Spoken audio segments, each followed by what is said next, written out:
Hare Hare Krishna, Hare Krishna, Hare Krishna, Krishna Krishna, Hare Hare, Hare Rama, Hare Rama, Rama Rama, Hare Hare, Hare Krishna, Hare Krishna, Krishna Krishna, Hare Hare,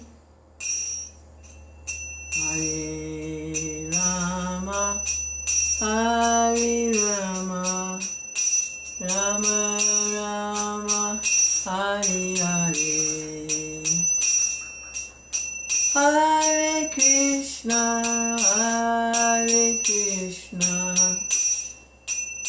Krishna Krishna, Hare Hare, Hare Rama, Hare Rama, Rama Rama, Hare Hare, Hare Krishna, Hare Krishna, Krishna Krishna, Hare Hare,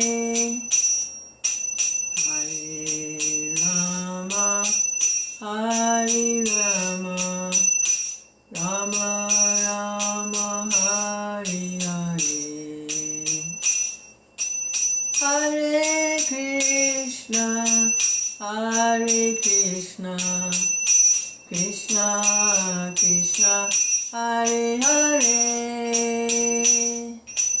Hare Rama, Hare Rama, Rama Rama, Hare Hare, Hare Krishna, Hare Krishna, Krishna Krishna, Hare Hare, Hare Rama, Hare Rama, Rama Rama, Hare Hare, Hare Krishna, Hare Krishna, Krishna Krishna, Hare Hare, Hare Rama, Hare Rama, Rama Rama, Hare Hare, Hare Krishna,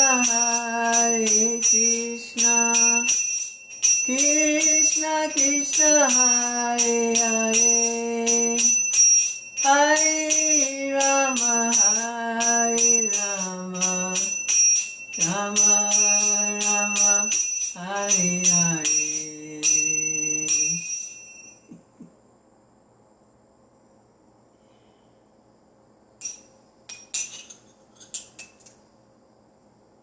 Jai Om Vishnupad, Paramahamsa, Paramahansa, the Saraswati Shri His Divine Grace, A.C. Bhaktivedanta Swami Prabhupada, Srila Prabhupada Ki Jai.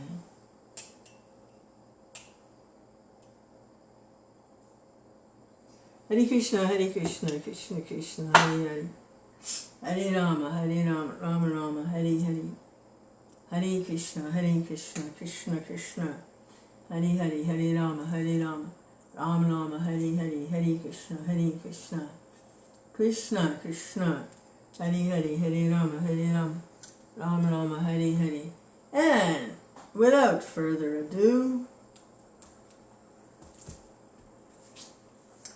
we hear about Krishna, the Supreme Personality of Godhead, from his pure representative, his pure devotee, empowered to spread Krishna consciousness throughout the world, if not the whole universe, Krishna. A.C. Bhaktivedanta Swami Prabhupada, founder Acharya of the International Society for Krishna Consciousness.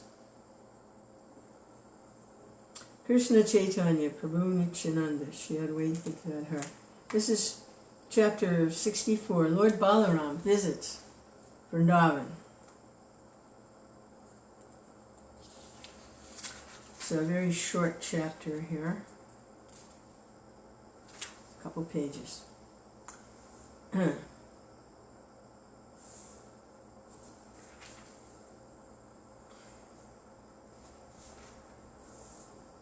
So this is after Krishna and Balarāma have gone to Mathura and then Dwarka to establish their kingdoms and their position as rulers, officially rulers. Vṛndāvana is where Krishna was raised, in a simple, very simple, loving environment of the cowherd village people. He was protected there from the king, Kamsa, who understood from prophecy that Krishna had appeared in order to destroy him. And so he wanted to destroy Krishna before Krishna could destroy him. So Krishna was taken from Mathura, and his parents, who were in the royal order ruling class, and he was transferred and hidden in a village so that he could grow up. And he was nurtured on pure, intimate, loving relationships. He was nurtured on that. But then he resumed his position in the ruling class when he was old enough to do that. So he and Balarāma both went through the same growing up situation, appearance and growing up situation. So now Lord Balarāma's going back to visit Vṛndāvana, and all the devotees there who had such a simple, loving relationship with him, intimate, loving relationships, family mood, village mood, mother, father, friends, girlfriends, cowherd buddies. So he's going back there to visit. This is Balarāma. Hare Krishna. Hare Krishna. Yes. Hare Krishna. Govinda. Lord Balarāma became very anxious to see his father and mother, Maharaj Nanda and Yasoda. Therefore he started for Vṛndāvana on a chariot with great enthusiasm. The inhabitants of Vṛndāvana had been anxious to see Krishna and Balarāma for a very long time. When Lord Balarāma returned to Vṛndāvana, all the cowherd boys and the gopis had grown up. But still, on his arrival, they all embraced him. And Balarāma embraced them in reciprocation. So they were children together, but now they're all older. After this, he came before Maharaj Nanda and Yasoda, who must be elderly by now. They're probably elderly people by now. And offered his respectful obeisances unto them. In response, Mother Yasoda, Nanda Maharaj, this is a touching scene.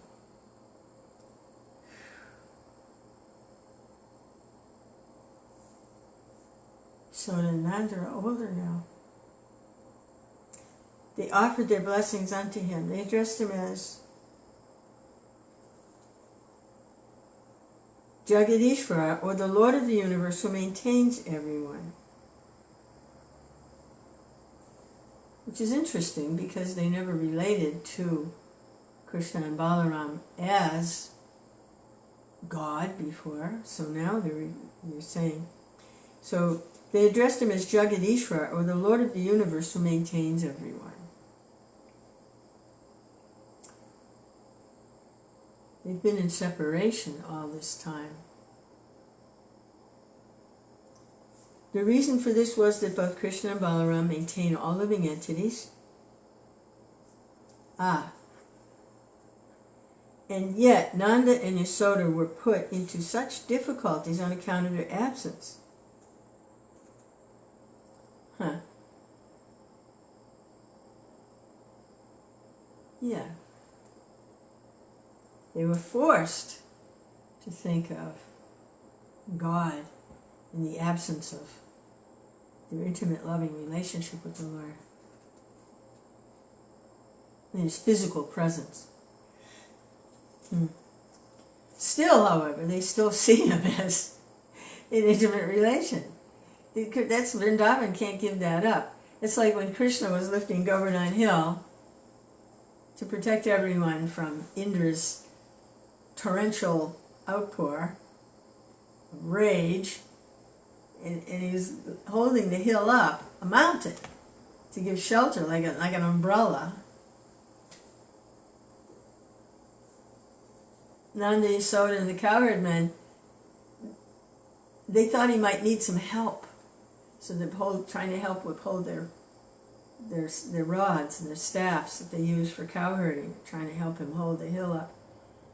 And they still just saw him as the most lovable child. He was only 6 years old when he did that. It couldn't shake that mood of love for Krishna, even though they saw him doing something only God can do. So, feeling like this, they embraced Balarāma and, seating him on their laps, began their perpetual crying.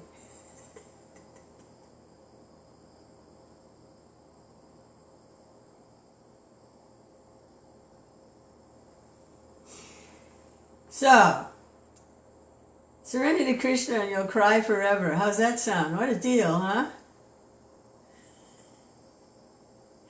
Yeah, right. Krishna wetting Balarāma with their tears. Okay.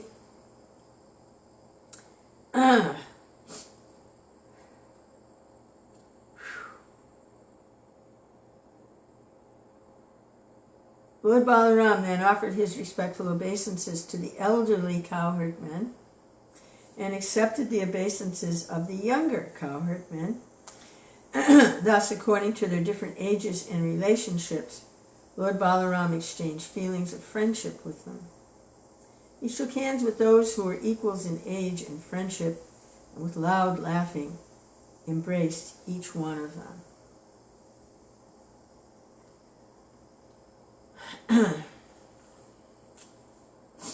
After being received by the cowherd men and boys, the gopis, and King Nanda and Yasoda, Lord Balarāma sat down, feeling satisfied, and they all surrounded him.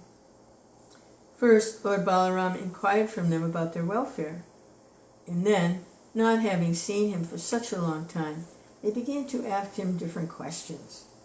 The inhabitants of Vṛndāvana had sacrificed everything for Krishna, simply being satisfied by the lotus eyes of the Lord. Because of their great desire to love Krishna, they never desired anything like elevation to heavenly planets, or merging into the effulgence of Brahman, or to become one with the absolute truth. They were not even interested in enjoying a life of opulence, but were satisfied in living a simple life in a village as cowherd men. They were always absorbed in thoughts of Krishna and did not desire any personal benefits, and they were all so much in love with him that in his absence their voices faltered when they began to inquire from Balarāmaji. First, Nanda Maharaj and Yasoda Mai inquired, "My dear Balarāma, are our friends like Vasudeva and others in the village doing well?" No, not in the village. I'm still in the village. No, in the family. They're not in the village. Go back. I'm still in the village here. "My dear Balarāma," this is Nanda Yasoda inquiring, "are our friends like Vasudeva and others in the family doing well?" Now you and Krishna are grown up, married men with children. In the absence of family life, do you sometimes remember your poor, in the happiness? Oh, I can't read it. What's wrong with my eyes? Come on, get this right. In the absence of family life, do you sometimes remember your poor father and mother, Nanda Maharaj and Yasoda Devi? It is very good news that the most sinful King Kamsa has been killed by you, and that our friends like Vasudeva and the others who had been harassed by him have now been relieved. It's also very good news that both you and Krishna defeated Jarasandha and Kalyavana, who now is dead, and that you are now living in a fortified residence of Dwarka.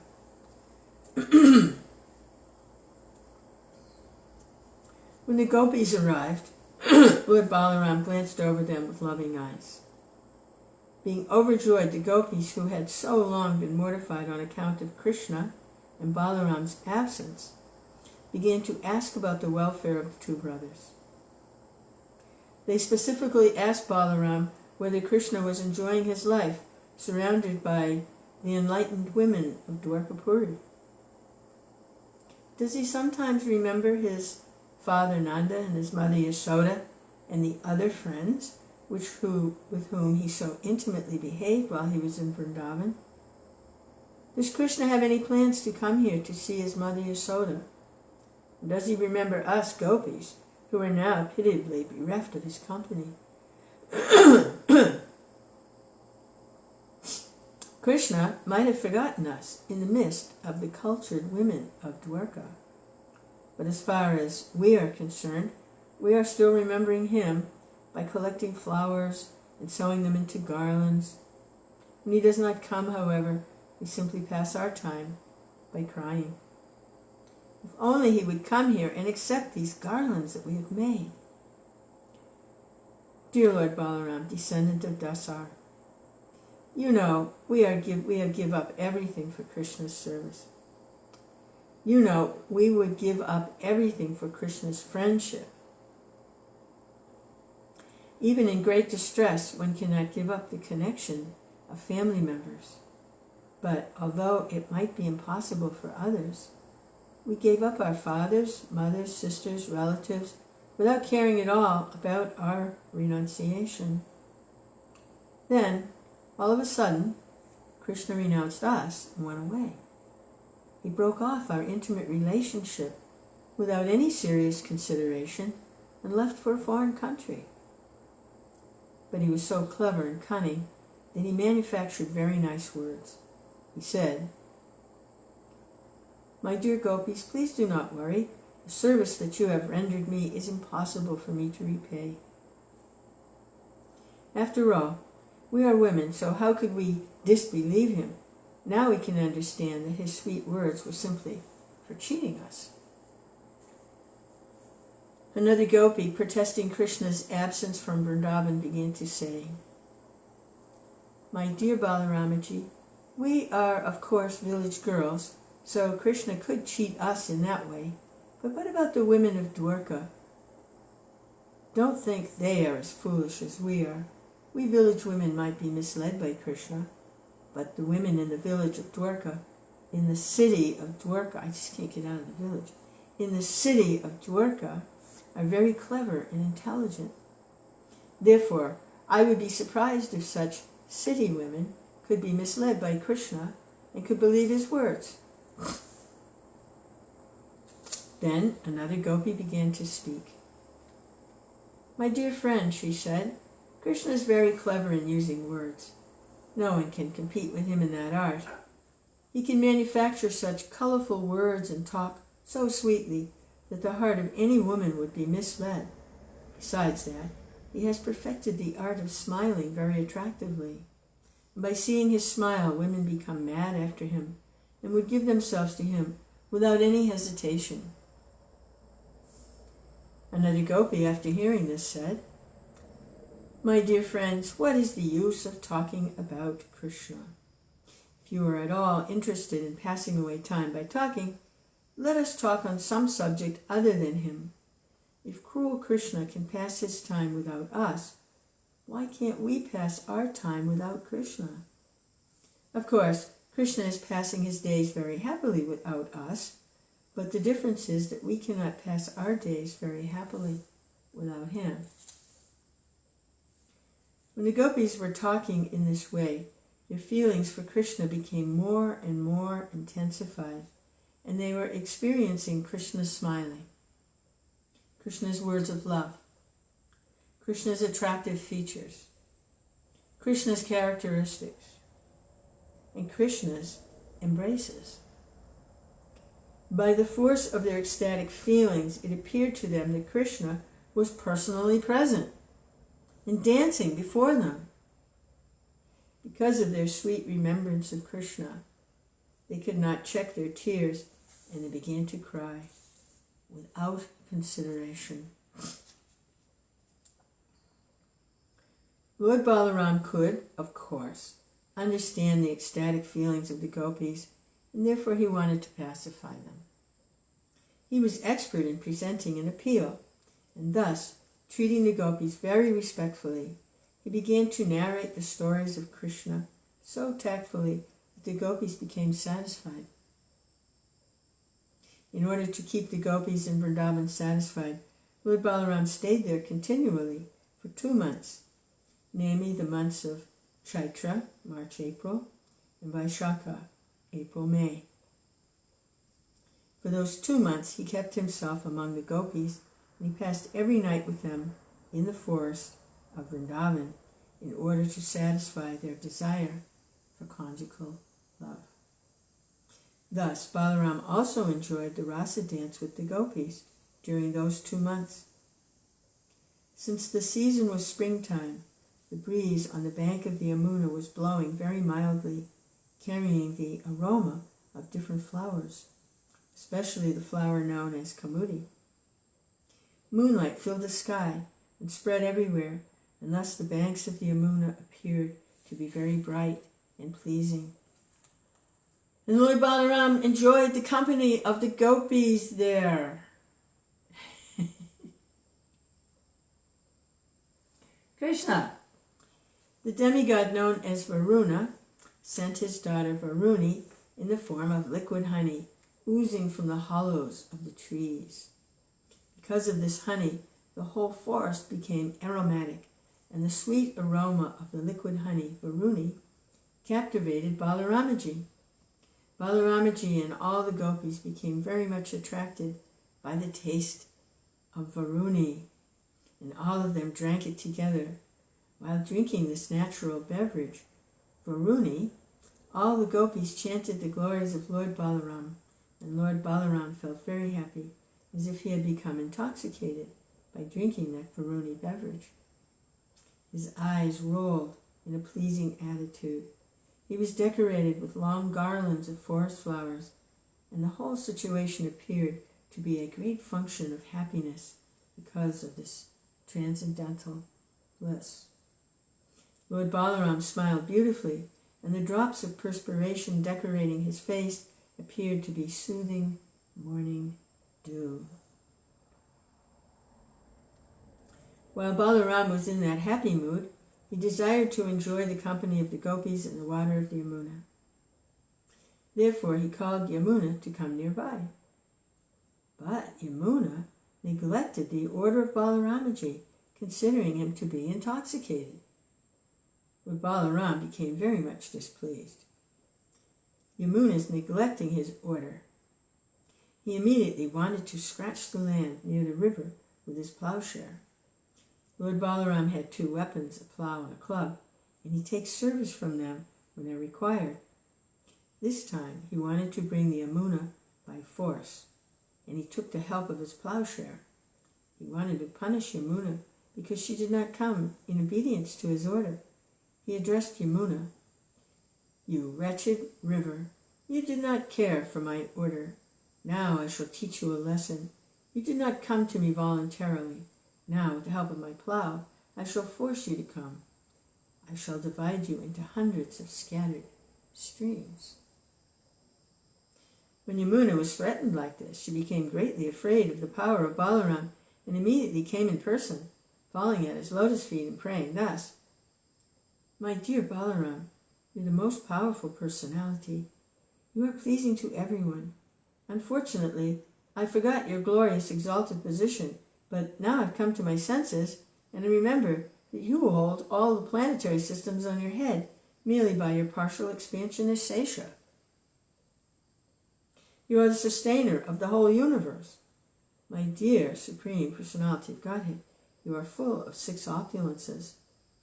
Because I forgot your omnipotence, I have mistakenly disobeyed your order, and thus I have become a great offender. But, my dear Lord, please know that I am a surrendered soul unto you. You are very much affectionate to your devotees. Please, therefore, excuse my impudence and mistakes, and by your causeless mercy, may you now release me." On displaying this submissive attitude, Yamuna was forgiven, and when she came nearby, Lord Balarāma wanted to enjoy the pleasure of swimming within her water, along with the gopis, in the same way an elephant enjoys himself along with his many she-elephants. After a long time, when Lord Balarāma had enjoyed to his full satisfaction, he came out of the water, and immediately a goddess of fortune offered him a nice blue garment and a valuable necklace made of gold. After taking bath in the Yamuna, Lord Balarāma, dressed in blue garments and decorated with golden ornaments, looked very attractive to everyone. Lord Balarāma's complexion is white, and when he was properly dressed, he looked exactly like the white elephant of King Indra in the heavenly planets. The river Yamuna still has many small branches due to being scratched by the plowshare of Lord Balarāma, and all these branches of the river Yamuna are still glorifying the omnipotency of Lord Balarāma. Lord Balarāma and the gopis enjoyed transcendental pastimes together every night for 2 months, and time passed away so quickly that all those nights appeared to be only one night. In the presence of Lord Balarāma, all the gopis and inhabitants of Vṛndāvana became as cheerful as they had been before in the presence of both brothers, Lord Krishna and Lord Balarāma. Thus in the Bhaktivedanta purport of the 64th chapter of Krishna, Lord Balarāma visits Vṛndāvana. Krishna Chaitanya. Krishna Chaitanya, Krishna Chaitanya, Krishna Chaitanya, Krishna Chaitanya. Hare Krishna, Krishna Krishna, Hare Hare. Hare Rama, Rama Rama, Hare Hare.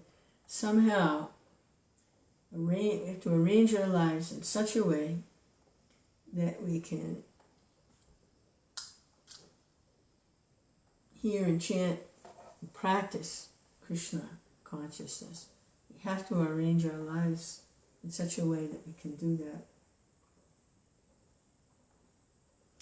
Hare Krishna, Krishna Krishna, Hare Hare, Hare Rama, Rama Rama, Hare Hare.